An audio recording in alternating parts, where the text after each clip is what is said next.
លោកអ្នកនាងបងប្អូនរួមជាតិជាទីគោរពនៅថ្ងៃទី14ខែឧសភាឆ្នាំ2025នេះគឺជាខួបជន្មាយុគម្រប់72យាងចូល73ព្រះវស្សានៃព្រះករុណាព្រះបាទសម្ដេចព្រះបរមនាថនរោត្តមសីហមុនីព្រះមហាក្សត្រនៃព្រះរាជាណាចក្រកម្ពុជាដើម្បីចូលរួមអបអរសាទរនិងរំលឹកដល់ព្រះមហាករុណាธิគុណដ៏ថ្លៃថ្លានេះគណៈបករាជានិយមហ៊ុនស៊ិនប៉ិចសូមលើកយកនៅព្រះរាជាប្រវត្តិសង្ខេបរបស់ព្រះករុណាជាអម្ចាស់ជីវិតដំកល់លើត្បូងមកប្រគេនថ្វាយជូនបងប្អូនជនរួមជាតិដូចតទៅ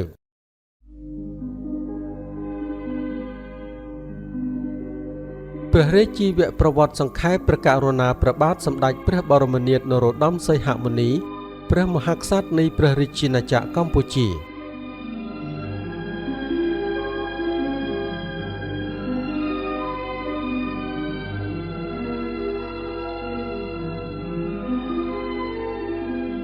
ព្រះករុណាព្រះបាទសម្ដេចព្រះបរមនាថនរោត្តមសីហមុនីព្រះមហាក្សត្រនៃព្រះរាជាណាចក្រកម្ពុជា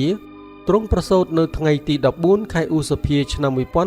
1953នារាជធានីភ្នំពេញព្រះរាជាណាចក្រកម្ពុជាព្រះរាជបិតាព្រះនាមនរោត្តមសីហនុព្រះរាជមាតាព្រះនាមនរោត្តមមុនីនាថសីហនុព្រះអង្គមានព្រះអនុជបង្កើតចំនួន1ព្រះអង្គគឺនរោត្តមនរិន្ទ្រពង្សហើយដែលត្រូវបានសគត់នៅឆ្នាំ2003និងមានព្រះរាមព្រះអនុជម្ដាយទីទីសរុបចំនួន13ព្រះអង្គអំពីការសិក្សាឆ្នាំ1959ដល់ឆ្នាំ1962ព្រះករុណាព្រះបាទសម្ដេចព្រះបរមនាថនរោត្តមសីហមុនីបានចូលសិក្សានៅសាលាបឋមសិក្សានរោត្តមនិងវិទ្យាល័យដេកាតបន្ទាប់មកនៅឆ្នាំ1962ព្រះអង្គត្រូវបានព្រះរាជបិតាបញ្ជូនទៅសិក្សាបន្តនៅទីក្រុងប្រាក់ប្រទេសឆេកូស្លូវ៉ាគីនៅទីនោះព្រះអង្គបានចូលសិក្សានៅសាលាបឋមសិក្សាវិទ្យាល័យនិងសាលាដូតន្ត្រីនិងរបាំបុរាណរហូតដល់ឆ្នាំ1975នៅក្នុងឆ្នាំ1975ព្រះអង្គបានចាកចេញពីទីក្រុងប្រាក់ដើម្បីទៅសិក្សាផ្នែកខ្សែភាពយន្តបន្តនៅប្រទេសកូរ៉េខាងជើងនៅឆ្នាំ1977ព្រះអង្គបានយាងត្រឡប់មកមាតុប្រទេសវិញពេលនោះខ្មែរក្រហមដែលកំពុងកាន់អំណាចប្រឆាំងនឹងរបបរាជានិយមបានឃុំព្រះអង្គនៅក្នុងព្រះបរមរាជវាំងជាមួយនឹងព្រះរាជវង្សានុវង្សដទៃទៀតរហូតដល់ឆ្នាំ1979អស់រយៈពេលជាង4ឆ្នាំគឺនៅក្នុងឆ្នាំ1981ព្រះករុណាព្រះបាទសម្ដេចព្រះបរមនាថនរោត្តមសីហមុនីទ្រង់បានយាងចាកចេញពីប្រទេសកម្ពុជាដើម្បីទៅបង្រៀនរបាំបាឡេនៅប្រទេសបារាំងក្រោយមកព្រះអង្គបានក្លាយទៅជាព្រះប្រធានសមាគមរបាំខ្មែរព្រះអង្គទ្រង់ស្ទាត់ជំនាញខាងភាសាបារាំងនិងភាសាឆែកក្រៅពីភាសាទាំងពីរនេះព្រះអង្គក៏អាចប្រស្រ័យទាក់ទងជាភាសាអង់គ្លេសនិងភាសារុស្ស៊ីបានយ៉ាងល្អផងដែរនៅឆ្នាំ1993ព្រះករុណាព្រះបាទសម្ដេចព្រះបរមនាថនរោត្តមសីហមុនីព្រះអង្គត្រូវបានតែងតាំងជាប្រតិភូកម្ពុជា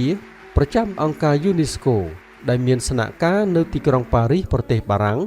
ដែលជាទីព្រះអង្គមានកិត្តិនាមដ៏ល្បីល្បាញនៅក្នុងការតស៊ូធ្វើការយ៉ាងស្វិតស្វាញនិងដោយភក្ដីភាពចំពោះវប្បធម៌កម្ពុជា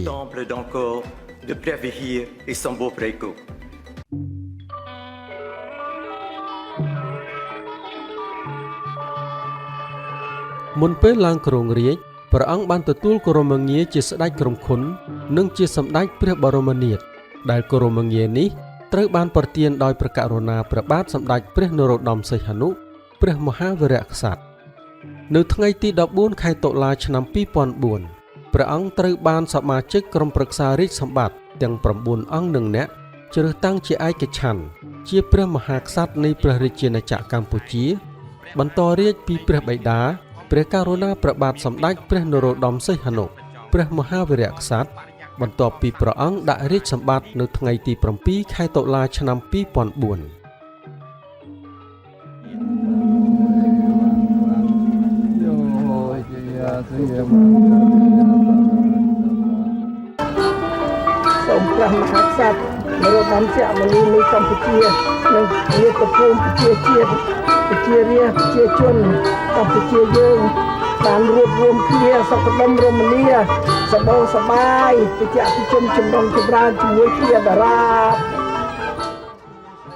ការជ្រើសរើសនេះគឺស្របទៅតាមការយល់ព្រមពីសម្ដេចនាយករដ្ឋមន្ត្រីហ៊ុនសែននិងសម្ដេចក្រមព្រះនរោត្តមរណរដ្ឋព្រះប្រធានរដ្ឋសភាដែលជាព្រះរាមាម្ដាយទីទីរបស់ព្រះមហាក្សត្រនរោត្តមសីហមុនីហើយដែលទាំងពីរអង្គនិងអ្នកនេះគឺជាសមាជិកក្រុមប្រឹក្សារាជសម្បត្តិនិងជាអិសរាជជនដ៏សំខាន់នៃប្រមុខដឹកនាំជាតិផងដែរបន្ទាប់ពីបានធ្វើសេចក្តីសម្រេចនេះនៅថ្ងៃប្រហ័សទី29ខែតុលាឆ្នាំ2004ពិធីរាជាភិសេកជាផ្លូវការនៃការឡើងគ្រងរាជ្យសម្បត្តិរបស់ព្រះករុណាព្រះបរមនាថនរោត្តមសីហមុនីត្រូវបានប្រារព្ធឡើងយ៉ាងមហោឡារិកនៅក្នុងព្រះបរមរាជវាំងរាជធានីភ្នំពេញដោយមានព្រះបរមនាមថាព្រះករុណាព្រះបាទសម្ដេចព្រះបរមនាថនរោត្តមសីហមុនីសមានភូមិជាតិសាសនារតខត្តយាខេមរារដ្ឋរាជពុទ្ធិន្ទ្រាធរាមហាក្សត្រខេមរាជនីសមូហភាគកម្ពុជាឯករាជ្យរដ្ឋបូរណសន្តិសុភមង្គលាសេរីវិបុលាខេមរាស្រីពិរិយព្រះចៅក្រុងកម្ពុជាធិបតីដែលត្រូវប្រែថាអ្នកបម្រើមាតុភូមិសាសនាប្រជាជាតិនិងប្រជារាស្ត្រខ្មែរដោយស្វាមីភក្តិនិងភក្តីភាពមហាក្សត្រដែលព្រះពុទ្ធនិងព្រះឥន្ទលោកឧបត្ថម្ភអ្នករួបរวมខេមរជនទាំងអស់អ្នកការពារឯករាជ្យបូរណភាពទឹកដីនិងសន្តិភាពរបស់កម្ពុជាព្រមទាំងសុភមង្គលសេរីភាពនិងវិបុលភាពរបស់ប្រជារាស្ត្រខ្មែរគ្រឿងឥស្សរិយយសដែលព្រះមហាក្សត្រទ្រង់មានគឺឥស្សរិយយសព្រះរាជាណាចក្រកម្ពុជាថ្នាក់មហាសេរីវត្តគ្រឿងឥស្សរិយយសមុនីសភ័ណ្ឌថ្នាក់មហាសេរីវត្តមន្ត្រីធំនៃកងពលកិត្តិយសនៃសាធារណរដ្ឋបារាំង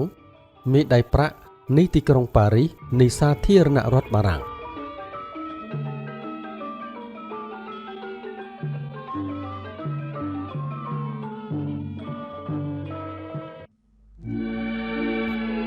សូមរំលឹកផងដែរថា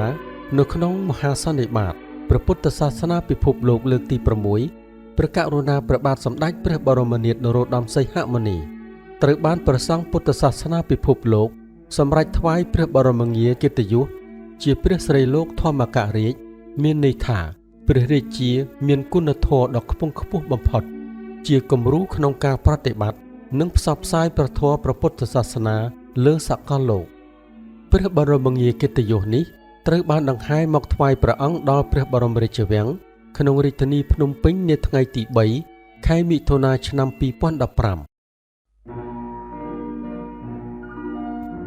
ចាប់តាំងដែលពីព្រះករុណាព្រះបរមនាថនរោត្តមសីហមុនីព្រះមហាក្សត្រនៃព្រះរាជាណាចក្រកម្ពុជាឡើងគ្រងព្រះបរមរាជសម្បត្តិរយៈពេល20ឆ្នាំមកនេះ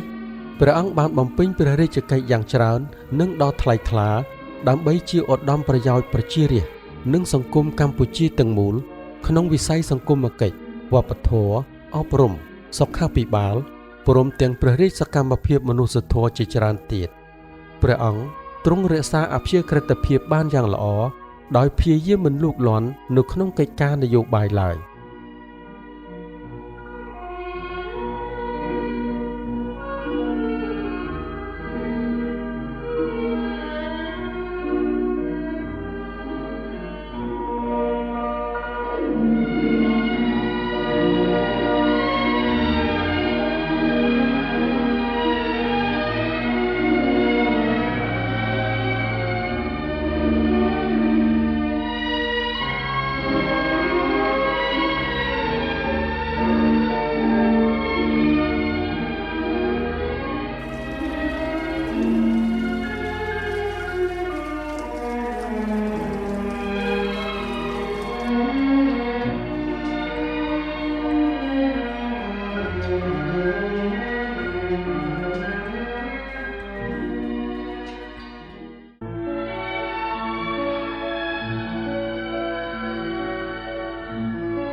បើទោះបីជារដ្ឋធម្មនុញ្ញនៃព្រះរាជាណាចក្រកម្ពុជាបានចែងថា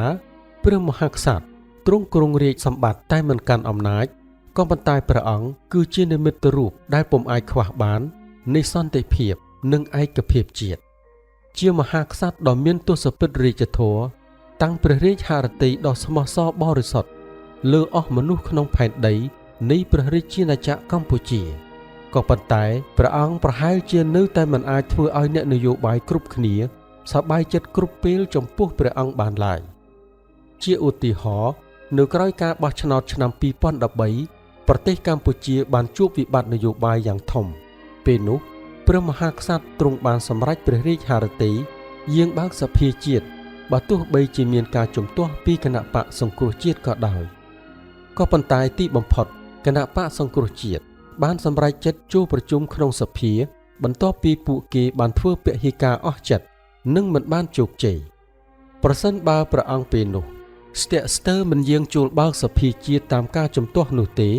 គេពិបាកនឹងទស្សទាយណាស់ថាពេលណាទើបគណៈបកប្រជាជនកម្ពុជានិងគណៈបកសង្គ្រោះជាតិអាចដំណើរការរដ្ឋសភាបានហើយស្ថានភាពរបស់ប្រទេសជាតិទាំងមូលនឹងវិវត្តទៅជាដូចម្តេច